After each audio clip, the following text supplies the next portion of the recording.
Welcome to अनस्टॉक। आज बात कर रहे हैं ड्रामा सीरियल हम कहाँ के सच्चे थे, जिसे लिखा है उमेरा अहमद ने और हम टीवी पे ये ड्रामा जो है पेश किया गया है। इस ड्रामे के आने से पहले इस ड्रामे का बहुत ज़्यादा इंतजार शुरू हो गया था और उस इंतजार की वजह से एक तो माहिरा खान का टीवी स्क्रीन पर कम बैक हो रहा था तकरीबन 6 साल के बाद, और उमेरा अहमद का भी हम टीवी के लिए कम बैक था। उमेरा अहमद चाहे टीवी के लिए लिख रही थी, लेकिन हम टीवी के लिए उन्होंने तकरीबन तकरीबन पिछले 6 साल से कुछ नहीं लिखा था। हम उमेरा और हम टीवी का एक साथ जो है काम वो बहुत यादगार है, चाहे वो ड्रामा सीरियल कंकर हो, शहरज़ाद हो, मलाल हो।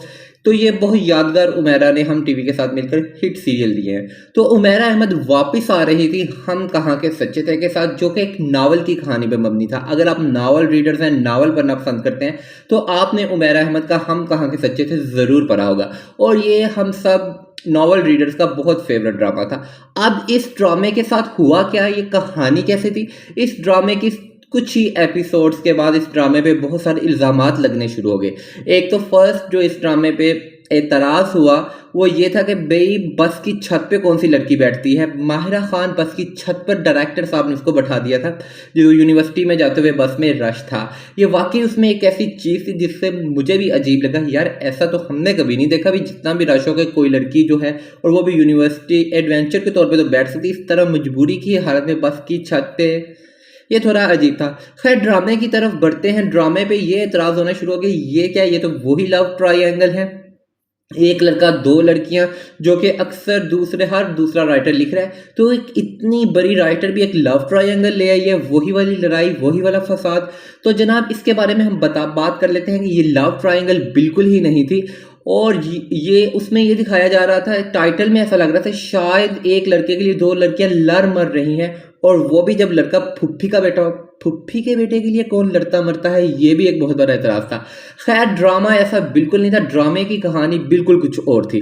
ड्रामे की कहानी क्या थी, आइए उसके बारे में बात करते हैं। दो बच्चियां हैं, एक मेहरीन है, मशल है, दोनों कज़न हैं एक दूसरे। मशल जो है वो मेहरीन के मामू की बेटी है, दोनों की आपस में बड़ी बचपन से दोस्ती है, और इन दोस्ती का जो एक एंगल है, जो दोनों में मुश्तरका चीज़ है, वो है इनका थर्ड कज़न, मीन के इनका तीसरा दोस्त। जी हाँ, तीसरा दोस्त असफंद है, जिसके साथ असफंद है, जो इनके साथ मिलकर दोनों मिलकर खूब हल्ला गुल्ला बचपन में करते हैं। लेकिन फिर कुछ ऐसा होता है कि मेहरीन का बाप जो है वो कुछ करप्शन की वजह से निकल जाता है अपनी जॉब से, उसके अपने ओहदे से हट जाता है, उसकी माँ और बाप के दरमियान डाइवोर्स हो जाती है, उसका बाप बाद में जो नशा करने लग करता है और इस तरह वो मर जाता है। और फिर मेहरीन की ज़िंदगी में मुश्किलात आना शुरू हो जाती है, अपनी मामू के घर वापस आती है, लेकिन वहाँ पर उसका वैसे इस्तकबाल नहीं होता जैसे कि हमेशा होता था।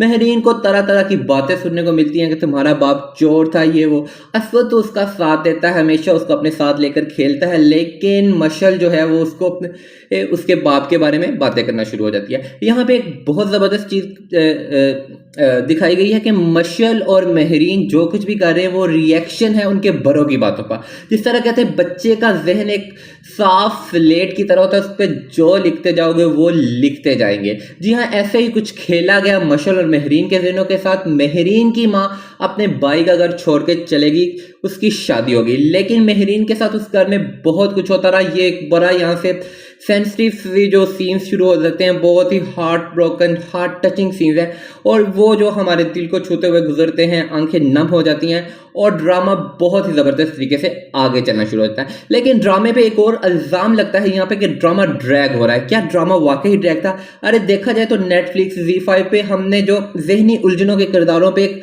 4-4, 5-5 सीजन बना दिए हैं, लेकिन एक ड्रामा जो हमें 20, 22, 23 एक साथ पे वो हजम नहीं हो रहा, हमें ड्रैग लग रहा है। असल में ड्रामा ड्रैग इतना नहीं था, ड्रामा थोड़ा स्लो ज़रूर था, ठहरा हुआ था, हर किरदार अपना टाइम ले रहा था। इसमें एक्चुअली हुआ यह है कि हमारे यहाँ ड्रामे अब ऐसा चलने शुरू हो गए हैं कि हर ड्रामे में एक मसाला चाहिए, हर किस्त में एक मसाला चाहिए, कुछ ना कुछ हर किस्त में होना ही चाहिए। हमें इतनी आदत हो गई है ड्रामों में चीखो पुकार सुनने की, सास बहू को कुछ कह रही है, हस्बैंड वाइफ को कुछ कह रहा है। अभी इस तरह की ड्रामे, लड़की जो है वो मरी जा रही है कि मैं इस लड़के के बर्बाद तबाह बर्बाद कर दूंगी।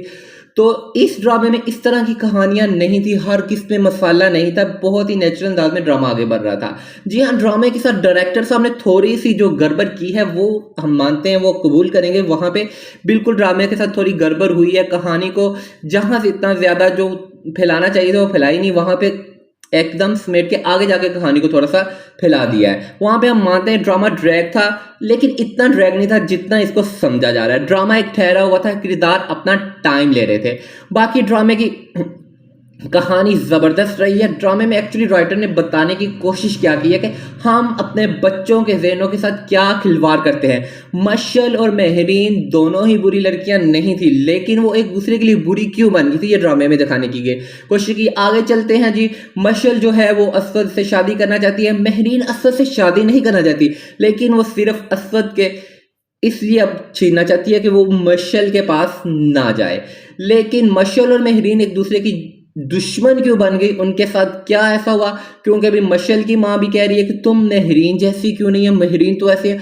और वहां पे नानी जो है उसका एक बड़ा किरदार है, वो भी मशल को बार बार, वो महरीन को कह रही है कि तुम मशल जैसी नहीं हो। इस तरह दोनों के दरमियान एक दुश्मनियां हैं, और वो दुश्मनियां क्या क्या होती हैं, ड्रामे में दोनों एक दूसरे के साथ क्या करते हैं, ये तो आपको ड्रामा देख के पता चलेगा। लेकिन अगर अदाकारी के लिहाज से बात की जाए, माहिरा खान ने कमाल कर दिया है। हमारे ज़हन में वही माहिरा खान थी, हम सफ़र वाली, शहरज़ाद वाली, हम सदके तुम्हारे वाली, बिन रॉय वाली, लेकिन ये बिल्कुल चेंज माहिरा खान है। और अगर कहा जाए कि ये माहिरा खान का दी बेस्ट परफॉर्मेंस था अब तक का टीवी के लिए, तो ये बिल्कुल गलत नहीं है। माहिरा खान ने कमाल कर दिया है। उसके अलावा उस्मान ने बहुत अच्छी एक्टिंग की है। उस पर कुब्रा नेल्ड इट। कुब्रा के साथ ये, जब कुब्रा को मशल का किरदार दिया गया तो लग रहा था भाई कुब्रा तो ये ज़ाया कर देंगी किरदार, लेकिन कुब्रा ने क्या कमाल कर दिया है। ड्रामा ओवरऑल जो एक्टिंग के लिहाज से बहुत ज़बरदस्त रहा है। कैफ है इसमें जिन्हों को नौकरानी का किरदार अदा किया है उन्होंने, और उन कैफ ने भी कमाल कर दिया, बहुत ही ज़बरदस्त एक्टिंग की है। एक छोटी बच्ची है जिन्होंने महरीन के बचपन का किरदार अदा किया है। उनके कुछ ही सीन्स हैं, और उनके उस सीन्स की वजह से एक सोशल मीडिया पे कमेंट्स, इनकी तारीफ जो है वो शुरू हो गई थी कि उस बच्ची की तारीफ के लिए। उसके अलावा ड्रामे की जो आखिरी दो एक साथ हैं, वहाँ पे उमेरा अहमद ने साबित कर दिया कि वो क्यों नंबर 1 राइटर हैं। आखिरी किस्त में जो है वो सिर्फ 2 सीन्स हैं, हम जो कि बहुत ज़्यादा सीन्स देखने के आती हैं, लेकिन सिर्फ 2 सीन्स, और उन सीन्स ने हमें जोड़ लिया है आपस में। उमेरा अहमद के ड्रामे का ये कमाल है, हमें पता चल रहा है कि हम किसी मज़े के राइटर का, कुछ बड़े राइटर का ड्रामा देख रहे हैं। ड्रामा अंदर के दरमियानी के साथ में एक ड्रैग होने की वजह से थोड़ा सा तनकीद का शिकार भी है, लेकिन ओवरऑल एक ज़बरदस्त चीज़ है, एक हटकर चीज़ है। ड्रामे को समझने की ज़रूरत है, ना तो ये लव ट्रायंगल है और ना ही ये लड़कियां जो है इसमें फुफ्फो के लड़के के लिए मर रही हैं। कहानी कुछ और है, कहानी है सच और झूठ के दरमियान। कौन सच्चा है कौन झूठा है ये ड्रामा देख के पता चलेगा। ड्रामे में बहुत ज़बरदस्त किस्म का एक सस्पेंस रखा गया है, जो हमें एंड तक पता ही नहीं चलता कि ये सस्पेंस है, ये क्या चक्कर है। उस कहानी को सीधा ले रहे हैं, लेकिन कहानी सीधी नहीं होती। तो जनाब ये ड्रामा अब हम टीवी पे जो अभी पेश किया गया थोड़ी देर पहले, तो आप इसको YouTube पे देख सकते हैं। आपको ये ड्रामा कैसा लगा आप कमेंट बॉक्स में ज़रूर बताइएगा। देखते रहिए Unstock. Thank you so much.